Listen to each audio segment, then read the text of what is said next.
e benvenuti a 7 in punto. Questa mattina ci occupiamo di mostre, grandi mostre oserei definirle. C'è un programma davvero ricco che sta per aprire a Treviso. Cito solo la mostra dedicata a El Greco a Ca' dei Carraresi, ma davvero il cartellone non solo di eventi temporanei ma di iniziative culturali nella città della Marca è molto nutrito. E per parlare di questa Treviso culturale ho qui con me questa mattina Luciano Franchin, assessore alla cultura del Comune di Treviso, ma non solo alla cultura. Lei ha un po' le deleghe di tutto quello che rappresenta l'anima culturale della città. Buongiorno e benvenuto. Buongiorno anche ai telespettatori. Grazie per questo invito. Il mio assessorato ha un nome complesso che però traduce abbastanza bene il lavoro che stiamo facendo. Si chiama Assessorato ai beni museali e culturali e ambientali, come dire che mi devo occupare dei musei anche dal punto di vista strutturale, oltre che dei contenuti, della cultura nella sua realtà più complessa e poi anche dell'ambiente con tutte le complicazioni del caso. Ci annuncia, ci snocciola quali sono gli eventi che animeranno la città, che sono tappe importanti, ristrutturazioni, riaperture, sedi espositive destinate ad accogliere rassegne di calibro. Io vorrei cominciare a fare, spero di non essere noioso, un elenco di quello che in questi ultimi mesi abbiamo fatto per dire anche il tipo di intervento che l'amministrazione intende fare in ambito culturale. Per la prima volta abbiamo fatto un festival della filosofia, una sfida incredibile, pensavamo che non venisse nessuno, in 2 giorni abbiamo riempito le sedi dove abbiamo svolto il festival e una volta pioveva ed era pieno, abbiamo detto beh meno male che piove così sono venuti. Il giorno dopo era un sole splendido, non verrà nessuno, invece sono venuti in tantissimi. Per la prima volta in Italia e non solo in Italia abbiamo chiuso da pochi giorni, un festival della statistica.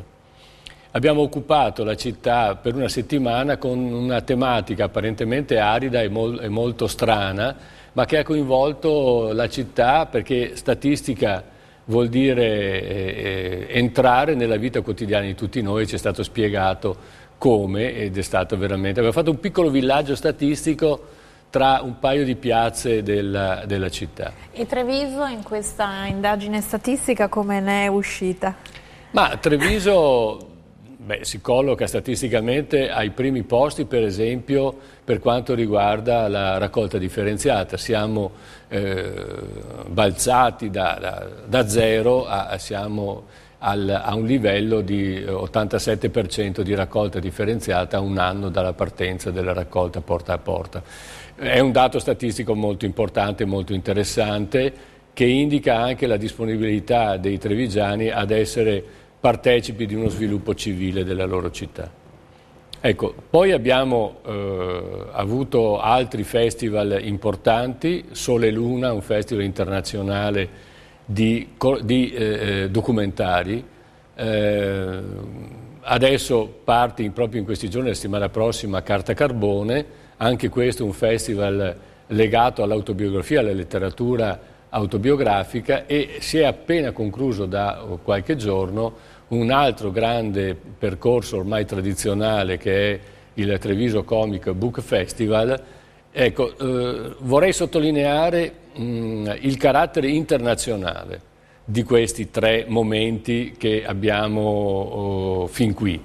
Come dire che Treviso sta guardando oltre le mura, che era il nostro obiettivo, il mio obiettivo, per portare Treviso a guardarsi al di fuori. Questo sguardo oltre le mura va in regione, va in Italia o parla di caratura internazionale, addirittura oltre le Alpi, e quindi spazia alla ricerca di contenuti che si possono proporre a Treviso? L'offerta è rivolta ovviamente al territorio circostante, regionale e nazionale, ma lo sguardo va altrove. Fra poco, il 30 di ottobre, inauguriamo la mostra di Escher, certamente uno sguardo oltre i confini anche della, come dire, della percezione visiva. Il 24 partirà l'altra grande mostra importante, quella su El Greco. L'anno prossimo ci sarà, 2016-2017, una grande mostra sull'impressionismo, sulla storia dell'impressionismo curata da Goldin. Quindi c'è un grande ritorno che è stato anche oggetto di molte polemiche, perché insomma, Treviso, bisogna dare atto, è diventata una capitale dell'arte proprio con le prime mostre dedicate all'impressionismo curate da Linea d'Ombra, da Marco Goldin, no? È diventata proprio centro catalizzatore in Italia la riscoperta dell'arte, arte come fruizione di massa, senza dare un'accezione negativa a questo termine. No, ma questi sono fattori importanti. Non bisogna avere paura dei numeri, sia quando sono bassi sia quando sono alti. Portare cultura a Treviso in anni in cui, diciamolo così senza polemica, con un sorriso sulle labbra, c'era l'ombra longa, mi sembra una sfida molto, molto importante. Portare quadri importanti da gallerie, da musei mondiali, offrendoli a un pubblico che magari non ha la possibilità, il tempo, la voglia di andare in giro per il mondo a vederli, ecco, questo mi pare una cosa importante. Quindi ben venga la cultura, non c'è una cultura bassa e una cultura alta, c'è una cultura fatta bene e una cultura fatta male. La cultura è un elemento per lei che fa parte dell'amministrazione della città, che porta anche sviluppo per la città, o è solo una questione di alzare un po', se vogliamo alzare, insomma, arricchire il panorama delle offerte anche per chi vive in città? Quindi che valore ha anche da un punto di vista turistico, perché qualche anno fa parlare di cultura e business sembrava, no, di bestemmiare, invece si è capito che è necessario, se vogliamo fare cultura, avere anche l'apporto di un riscontro economico che può creare uno sviluppo economico e quindi un segno di civiltà anche per un territorio. Ma credo che la novità di questo processo di cambiamento stia anche nel fatto che attorno al fenomeno mostre l'amministrazione ha costruito un tessuto di relazioni con le associazioni di categoria. Le associazioni di categoria, quelle che sono raccolte attorno alla Camera di Commercio, Confcommercio, Artigianato, Coldiretti,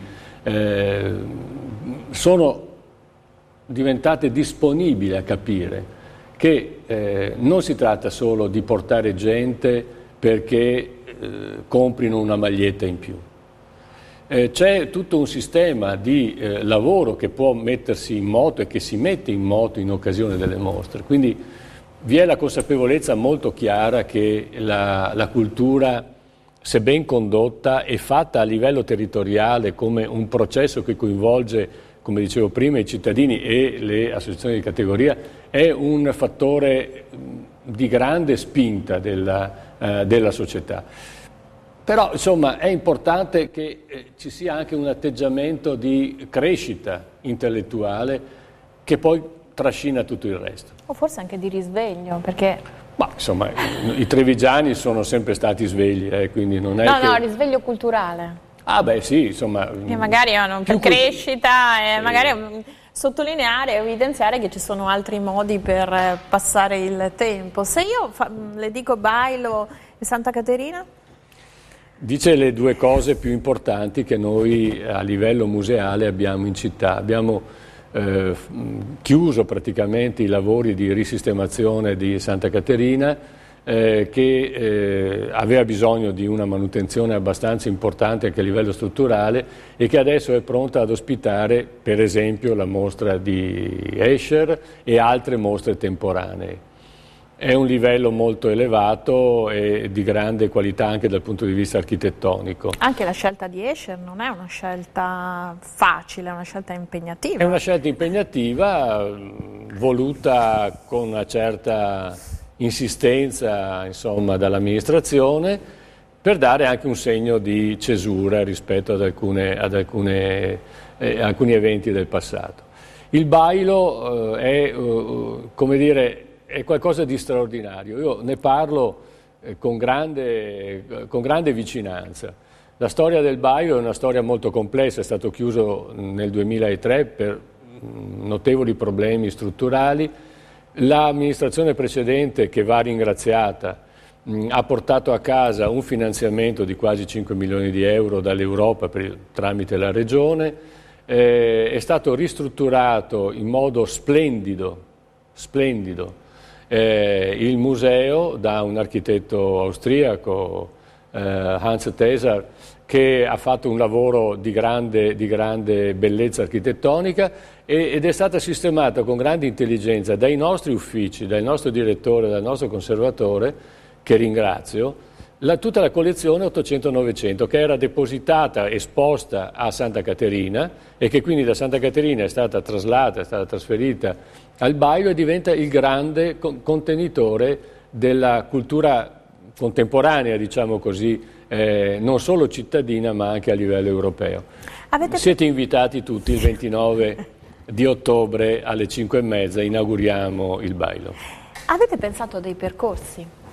Anche, visto che ci saranno mostre importanti, Santa Caterina con Escher, il Bailo rinnovato, il Greco, lei che è anche assessore ai beni, chiamiamoli così, architettonici, quindi c'è molto da vedere anche come edifici artistico-architettonici, certo, che ne vale la pena, magari un percorso, qualcosa, un itinerario dell'arte, dell'architettura, certo, della Marca? I visitatori che verranno a Treviso per le mostre e spero anche per la città troveranno dislocati nella città dei totem gialli molto visibili, nei quali già da tempo, perché fino a qualche mese fa ero anche assessore al turismo, per cui insomma c'erano delle competenze trasversali. Troveranno dei percorsi, abbiamo voluto fare una mappa della città, non con i soliti punti, la chiesa, il museo, eccetera, ma come dire, invitare il visitatore a fare un percorso. C'è un percorso romantico, c'è un percorso serale, c'è un percorso d'arte, quindi c'è anche questa possibilità di fare percorsi. L'ultima cosa che voglio dire, ma ha fatto molto bene a ricordarlo, ci sono delle cose della città all'esterno che sono straordinarie. Penso alla Treviso con gli affreschi, la cosiddetta Urbs Picta, la città dipinta. Per merito di una encomiabile attività della Fondazione Benetton è stata fatta la mappatura di tutti gli affreschi, è stata fatta la ricognizione di tutti i prodotti che sono esterni, diciamo, e visibili, no? Fra poco faremo anche una piccola iniziativa che ho chiamato Adotto un affresco. Partiremo con un affresco in Calmaggiore, in un edificio che è anche di proprietà del comune, ci mettiamo qualche soldo assieme ad altri e cominceremo a far vedere che i cittadini, gli imprenditori, oltre che l'amministrazione, possono partecipare alla bellezza della loro città. Invito i cittadini e i visitatori a girare la città con gli occhi in alto.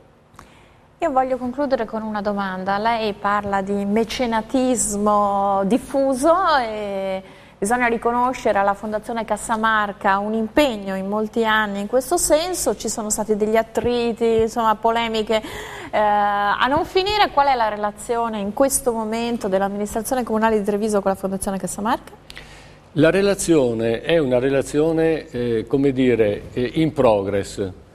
Cassamarca, la Fondazione, ha avuto un ruolo fondamentale nella città, un ruolo che le è stato consegnato così, senza nessuna altra alternativa. L'amministrazione precedente in sostanza ha detto fai tu e devo dire con tutta onestà e anche con piacere che Casamarca ha fatto delle cose veramente pregevoli per quanto riguarda la sistemazione del centro storico, per quanto riguarda anche l'incentivazione delle attività culturali a Casa dei Carraresi, quindi veramente un grande lavoro che ha sopperito alle mancanze altrui.